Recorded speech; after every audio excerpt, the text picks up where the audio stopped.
오늘은 종려주일이죠. 종려주일은 예수님께서 예루살렘 성에 입성하실 때 사람들이 겉옷을 벗어서 길가에 깔고 종려나무 가지를 흔들어서 주님을 환영했던 것을 기념하는 것입니다. 호산나 다윗의 자손이요 찬송하리로다 주의 이름으로 오시는 이요 가장 높은 곳에서 호산나 이렇게 큰 소리로 찬양을 불렀습니다. 이러한 환영은 왕이 오신다, 왕을 맞아들이는 예식이었고 또 유대인들이 오랫동안 기다려왔던 메시아를 영접하는 그런 모습이었습니다. 자, 그런데 5일 정도 지났을 때 군중들의 환호와 찬송 소리가 성난 외침으로 바뀝니다. 십자가에 못 박으라. 빌라도는 그에게서 죄를 찾지 못하겠노라고 매를 때려서 놓아주겠노라고 말하지만 성난 군중들은 더 일제히 소리를 지릅니다. 이 사람을 없이하고 바라바를 우리에게 놓아주시오. 그를 십자가에 못 박게 하시오. 십자가에 못 박게 하시오. 예수님을 향한 사람들의 환영이 극심한 거절로 바뀌었습니다. 그리고 이런 모습은요 이미 700년 전에 선지자 이사야를 통해서 예언된 바 있습니다. 이사야 53장 3절의 말씀입니다. 그는 멸시를 받아 사람들에게 버림받았으며 간고를 많이 겪었으며 질고를 아는 자라. 마치 사람들이 그에게서 얼굴을 가리는 것 같이 멸시를 당하였고 우리도 그를 귀히 여기지 아니하였도다. 여러분, 누군가에게 버림받았던 경험이 있습니까? 사람에게 버림받는 것도, 사람에게 외면당하는 것도, 사람에게 거절당하는 것도 굉장히 고통스럽습니다. 사람이 겪는 심리적인 고통 가운데 거절감이 굉장히 큽니다. 그런데 여러분, 하나님 아버지에게서 버림받는 경험은 너무나 고통스러운 겁니다. 예수님은요, 마태복음은 이렇게 예수님의 마지막 모습을 보여주고 있어요. 마태복음 27장 46절입니다.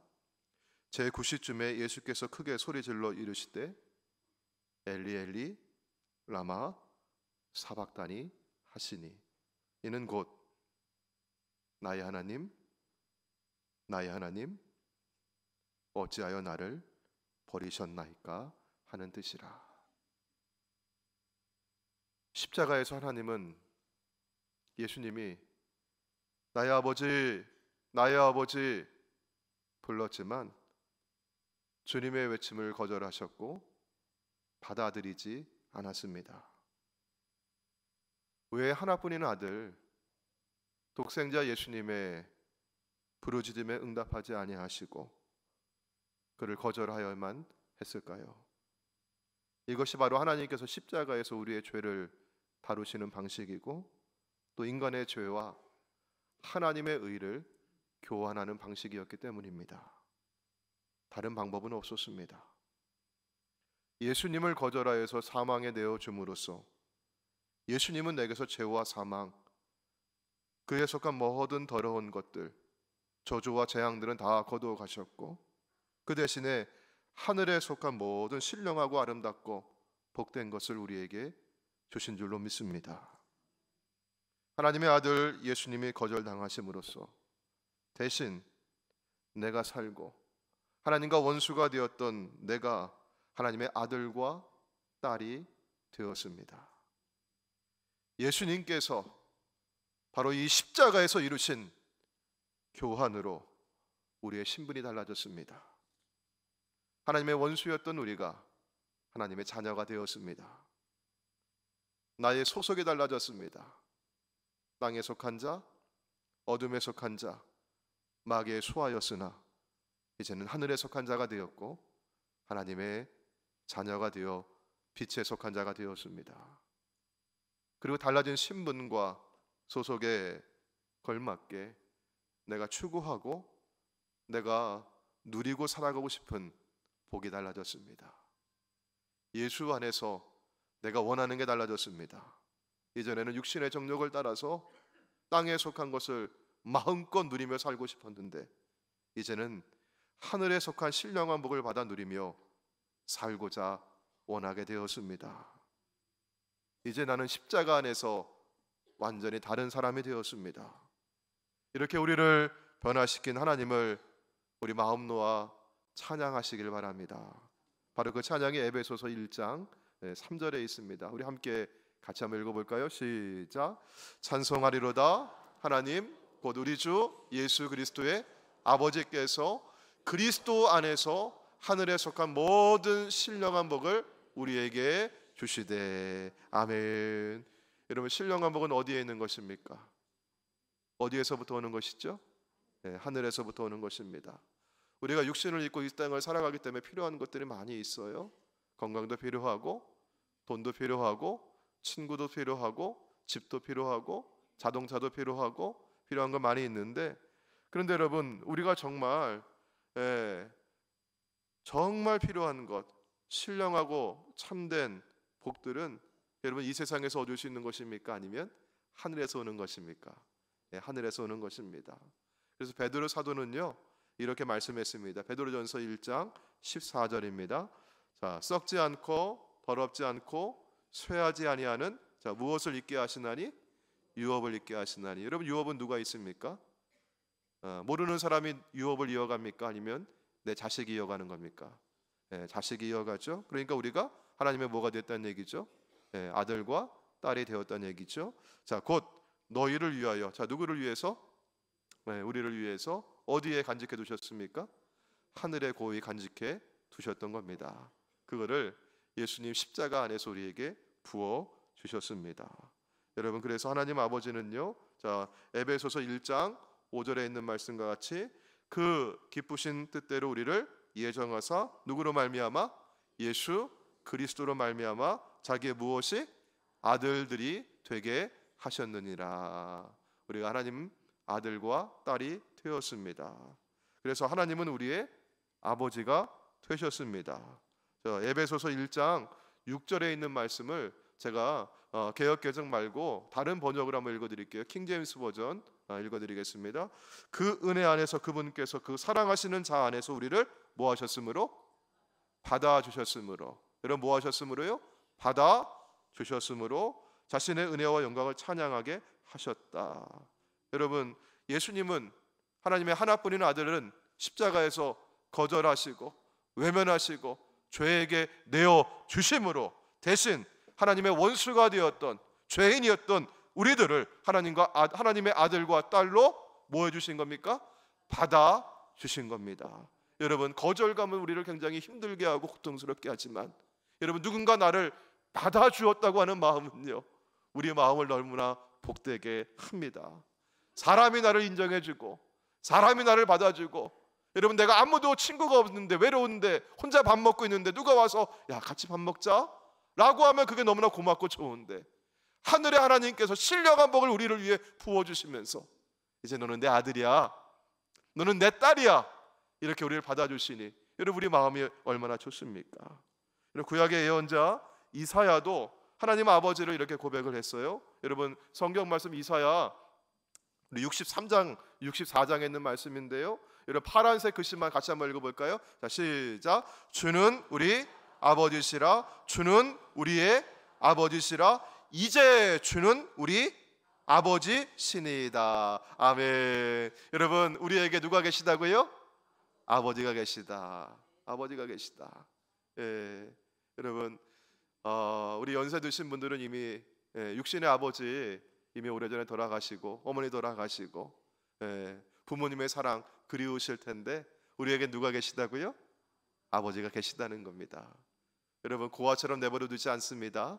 지금도 하늘 아버지께서는 성령님 보내셔서 보혜사 성령님 우리와 함께 하시는 줄로 믿습니다. 자, 본래 그럼 여러분, 처음부터 우리가 하나님의 아들이 그러면 아니었던 것인가요? 아니면 우리가 하나님의 아들과 딸이었던 건가요? 본래 처음에 하나님께서 사람을 지으셨을 때는 여러분 어땠을까요? 하나님과 우리의 관계가 어땠을까? 하나님께서 우리를 하나님의 형상으로 지어주셨습니다. 하나님의 아들과 딸이었습니다. 매우 친밀한 관계였습니다. 하나님은 나의 아버지고 나는 하나님의 아들이고 사랑받는 딸이었습니다. 창세기 1장과 2장에 나타난 하나님과 우리 사이의 관계는요, 매우 친밀하고 사랑을 주고받는 관계였습니다. 부모와 자식이 한 집에서 오손도손 살아가면서 행복하게 살듯이 하나님도 우리 인간과 더불어서 에덴 동산에서 그렇게 기쁘게 행복하게 살기를 원하셨습니다. 그런데 여러분, 여기에 뭐가 찾아 들어왔죠? 죄가 들어왔어요. 사단이 물고 온 죄가 들어왔습니다. 그로 인해 하나님과 나의 관계가 틀어지기 시작했습니다. 깨어졌습니다. 그리고 우리가 하나님의 원수가 되었습니다. 마귀에게 속한 자가 되었습니다. 어둠 속에 살았습니다. 그런데 여러분, 이 어둠 속에 한 줄기 빛이 비추어 옵니다. 이 빛은 예수 그리스도의 십자가에서 뿜어나져 나오는 빛입니다. 그리고 이 빛은 생명의 빛입니다. 그리고 이 빛이 나를 아버지께로 인도해 갑니다. 여러분, 캄캄한 어둠 속에 들판에 있는데 저쪽에 한 줄기의 빛이 쫙 비춰온다면 여러분, 그 빛을 향해 우리 나아갈 수 있는 것이죠. 오직 예수 그리스도만이 우리를 하나님 아버지께로 인도할 길과 진리와 생명 되심을 믿으시길 바랍니다. 예수님 말고 다른 누군가가 내가 길이라고, 내가 진리라고, 내가 생명이라고 말한다면 그는 거짓입니다. 오직 예수 그리스도입니다. 하나님은 십자가에 달리신 예수 안에서만 나를 받아주실 수 있습니다. 나를 대신해 아들 예수님을 거절하셨기 때문입니다. 세상에는 많은 예수라고 하고 본인을 주라고 하는 거짓된 이들이 많이 있어요. 그러나 그들은 한 번도 십자가에서 그런 거절감을 경험하지 않았습니다. 한 번도 그들은 발음받지 않았습니다.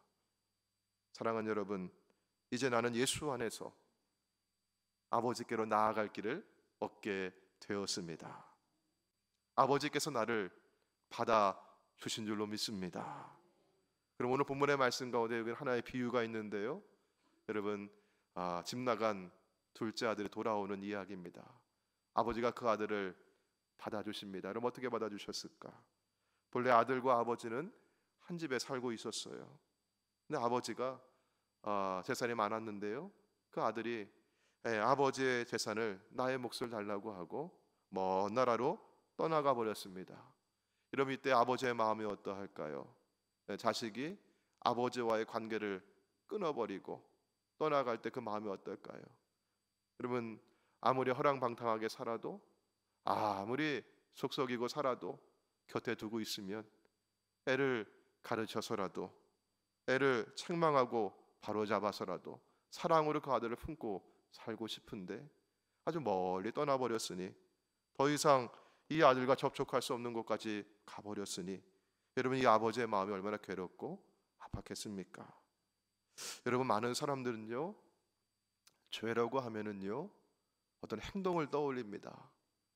간음을 하고 도적질을 하고 강도짓을 하고 사람을 죽이고 거짓말을 하는 이런 행동을 떠올리죠. 물론 이런 행동들도 죄입니다. 그런데 여러분, 이것들은요 죄가 외적으로 드러나는 증상입니다. 여러분, 우리 몸에 안에 바이러스가 있으면은 그 바이러스로 인해서 외적으로 드러나는 증상이 열이 나거나 몸이 붓거나 그런 외적인 증상이 일어나는 것이죠. 아까 얘기했던 그런 행동들은 이 안에 있는 죄가 드러나는 증상들이죠. 그러면 여기 본래적으로, 여기 원래부터 여러분, 그 본질적인 죄는 무엇일까요? 그것은 바로 하나님과 내가 깨어진 상태에 있는 겁니다. 하나님을 내가 하나님으로 인정하지 않고 하나님을 내가 스스로 떠나 있는 상태가 바로 죄입니다. 하나님과의 관계가 완전히 단절된 상태가 바로 하나님 보시기에 가장 큰 죄입니다. 하나님과 분리된 관계 속에서 하나님 없이 살아가는 사람이 바로 죄인입니다. 하나님 보시기에 죄인은요, 나쁜 짓 많이 하고, 우리 생각할 때 도둑질 많이 하고 그런 사람들 흉악한 죄인들이라고 하나님 보시겠다고 여기지만, 더 큰 죄인은요 하나님 모른다고 하는 사람이죠. 여러분 세상에서도 그렇지 않습니까? 부모 모른다고 하는 사람, 부모 인정하지 않는 사람, 여러분 이 사람은 죄인 중에 가장 큰 죄인 아닙니까? 근데 우리 진짜 하나님, 우리 아버지 하나님을 내가 모른다고 이렇게 하나님 떠나 살아가는 사람이 하나님 앞에서는 가장 큰 죄인이지요. 자, 아버지를 떠나서 먼 나라로 간 이 아들의 생활은 어떠했을까요? 자, 오늘 본문의 말씀 우리 13절에 있는 말씀 보니까요, 어떻게 살았어요? 허랑방탕하게 살아갑니다. 방탕할 수밖에 없어요. 하나님을 떠난 사람의 삶이 바로 그렇습니다. 자신은 아무리 양심을 지킨다고 하고 윤리와 도덕을 따라서 아주 신실하게 살아간다고 얘기하지만 결국에는 방탕한 삶이 될 수밖에 없어요. 자, 방탕한 삶을 살았던 둘째 아들은요, 이제 얼마 못 되어서 그 나라에 큰 흉년이 듭니다. 먹을 게 없어요. 궁핍하여 굶주리게 되었습니다. 모든 것이 부족했지요. 삶이 불만족스러워졌고 무의미하게 느껴졌습니다. 자, 그때 그는요, 나는 여기서 굶주려 죽는구나, 이런 탄식을 합니다. 이 아들이 맨 처음부터 불행했던 것은 아닙니다. 여러분 처음에는 뭐 가지고 나갔습니까? 자기 살림 가지고 나갔잖아요. 자기 재산 가지고 나갔죠. 그 남아 있을 때는요, 객지에서 만난 친구들하고 막 어울리면서 그렇게 허랑방탕하게 살았던 거죠. 아무런 두려움이 없었어요. 그런데 그 재산을 다 허비하고 가난과 불행이 찾아오자 두려움이 찾아오는 것입니다. 여러분 이 비유 속에 아버지는 하나님이시고 그 집 나간 둘째 아들은 우리 자신이고 인간인데, 우리가 하나님께 물려받은 재산이 무엇일까요? 오늘 말씀 가운데 보시면은 12절 말씀에 그 아들이 뭐라 그래? 그 살림을 각각 나눠달라고 얘기해요. 살림, 살림이라고 해요. 이게 생명이를 말하는 것입니다. 살리는 것입니다. 아버지께 물려받은 재산은 바로 생명이죠. 근데 우리가 생명이 창창할 때, 젊었을 때는요, 건강할 때는요, 능력이 있을 때는, 돈이 있을 때는요, 하나님 믿지 않아도 내가 별로 아쉬운 게 없는 것 같아요. 잘 사는 것 같습니다. 오히려 하나님 믿는 게 어리석은 것처럼 느껴지기도 하고요. 하나님께 내가 얽매이거나 교회에 간섭을 받거나 내가 하나님 믿는다고 이렇게 살아가는 것이 별로 내가 좋지 않은 것 같아요. 오히려 하나님을 못마땅하게 여깁니다. 하나님 도움받아야 한다고, 은혜 입어야 산다고, 내가 하나님의 축복을 기대하며 살아가노라고 얘기하면 나약한 인간이라고, 게으른 사람이라고, 무력하고 무능한 사람이라고 손가락질을 하기도 합니다. 그리고 코로나 때 교회 안 나가니까 참 좋더라고, 그렇게 얘기하면서 자유다라고 얘기하죠. 그러나 여러분, 하나님 주신 생명이라고 하는 그 살림, 그 재산을 다 낭비하고 나서, 다 허비하고 나서 인생의 마지막 순간이 다가올 때면 사람은 누구나 다 후회하게 되어 있습니다. 집 나간 아들은요, 나는 여기서 굶어 죽는구나 라고 탄식을 합니다. 이것이 바로 죄의 마지막 결과입니다. 죄의 삭은 사망입니다. 하나님 없이 살아가는 사람들의 최후의 모습은 죽음입니다. 죽음은 하나님을 떠난 인간의 단절된 관계가 영원히 지속되는 것입니다. 죽음을 눈앞에 두고서야 이 아들들은 제정신으로 돌아옵니다. 내 아버지 집에는 그 많은 품꾼들에게도 양식이 넉넉한데, 종들도 따뜻하게 지내며 잘 먹고 있는데 나는 여기서 이렇게 굶어 죽는구나. 아버지 집에 살았던 풍족했던 자신의 모습을 그리워하면서 돌아가고 싶은 마음을 느끼죠. 그러면서요, 내가 하늘과 아버지 앞에 큰 죄를 지었다고 자신의 죄를 고백하며 아버지의 용서를 받고자 합니다. 여러분 어떻게 해야겠습니까? 아버지의 용서를 받고자 한다면, 아니 아들 아니어도 종의 하나라도 나를 그렇게 받아달라고 한다면 여러분 어떻게 해야겠어요? 지금 있는 자리에서 그가 일어나서 아버지께로 돌아가야 합니다. 자기 스스로 관계를 끊고 나 아버지 없이도 살아갈 수 있어요 라고 떠나왔던 그 아버지의 집으로 돌아가야 합니다. 자, 이때 아버지로 돌아갈 때 여러분 어떤 일이 있는가 볼게요. 누가복음 오늘 15장 20절입니다. 우리 화면을 보시고 천천히 같이 한번 읽어볼까요? 자, 시작. 이에 일어나서 아버지께로 돌아가니라. 아직도 거리가 먼데 아버지가 그를 보고 측은히 여겨 달려가 목을 안고 입을 맞추니. 아멘. 여러분, 누가 누구를 먼저 보았습니까? 아버지가. 누가 먼저 달려갔습니까? 아버지가. 이 아들은요, 어쩌면 저기 누가 사람이 서 있는지도 몰랐을 거예요. 이미 오랫동안 굶고 병들고 이미 너무 초췌해져 가지고 제대로 걸음도 못 걷고 그냥 기어서 아마 거기를 갔을 것 같아요. 땅만 보고 갔을 것 같아요. 후회하면서. 근데 아버지는요, 그 아들을, 아직도 거리가 먼데 그 아들을 알아보고 그 아들을 향해 먼저 달려갑니다. 어떻게 아버지는 이 아들을 알아볼 수 있었을까요? 아들이 옛날에 집 나갈 때 입었던 그 옷을 그대로 입고 있었을까요? 누더기 입고 있을 거예요. 뭐 옷이라도 제대로 걸치고 있었을까요? 오랫동안 굶고 병들어서 깍 마르고 정말 병들고 초췌한 모습이었을 겁니다. 그런데 여러분, 아버지는 그 아들을 단번에 알아봐요. 누구니까요?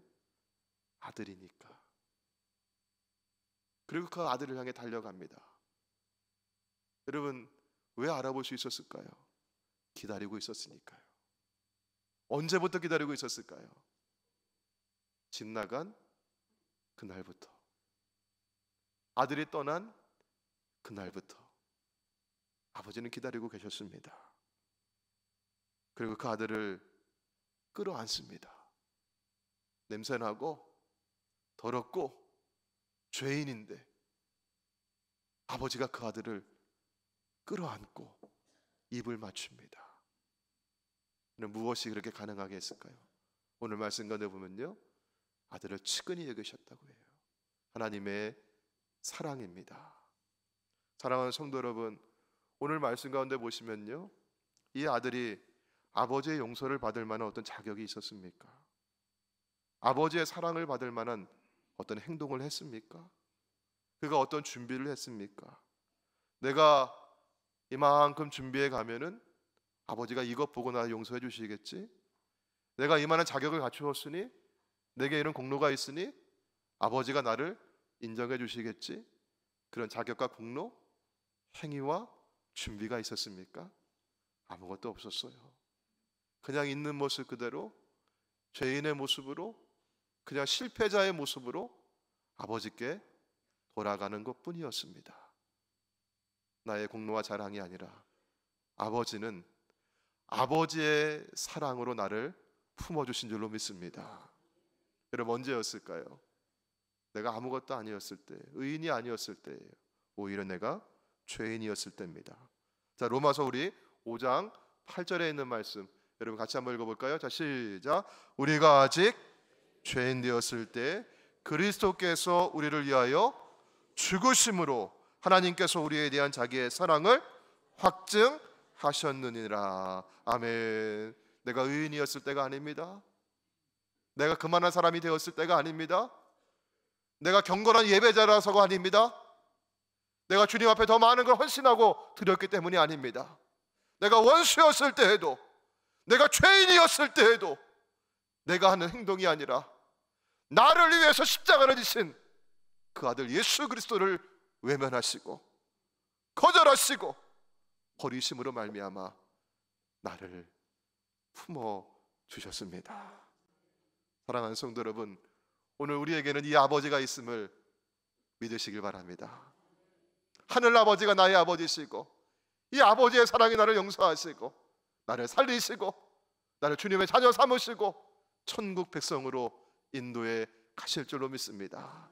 오늘 이 아버지의 사랑을 함께 노래하면서 우리 살아온 날들 가운데 내가 아버지의 품을 떠나 살아올 수 있느냐고 고백했던 순간이 있다면 이 시간 우리 함께 저희를 고백하며 우리 기도하기를 원합니다. 우리 어서 돌아오 함께 찬양하신 후에 우리 하나님 앞에 회개의 기도, 용서를 구하는 기도 함께 하도록 하겠습니다.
하나님은 진심으로 죄를 회개하는 자들을 용서하시고 사랑으로 품어주실 줄로 믿습니다.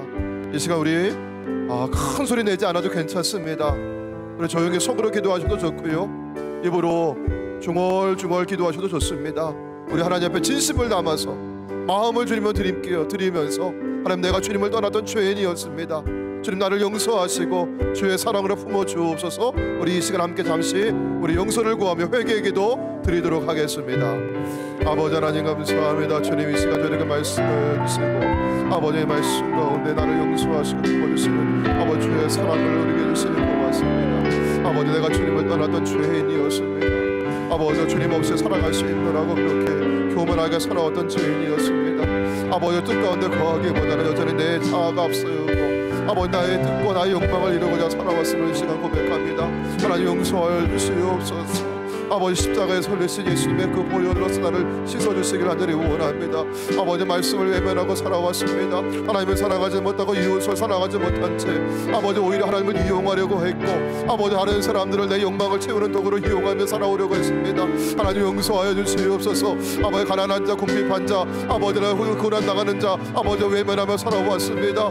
아버지, 하나님 주님 용서하여 주시옵소서. 아버지, 사랑하기보다 아버지 오히려 시기하고 아버지 우리가 화해하기보다 원수 맺으며 살아왔음을 이 시간 고백합니다. 하나님, 용서하여 주시옵소서. 아버지, 주의 사랑으로 우리를 품어 주시기를 간절히 원합니다. 아버지의 사랑으로 채워주시기를 간절히 원합니다. 오 하나님, 저희들을 용서하여 주시옵소서. 아버지의 사랑으로 품어 주시옵소서. 내게 이 아버지의 사랑이 있음에 감사합니다. 오 주님,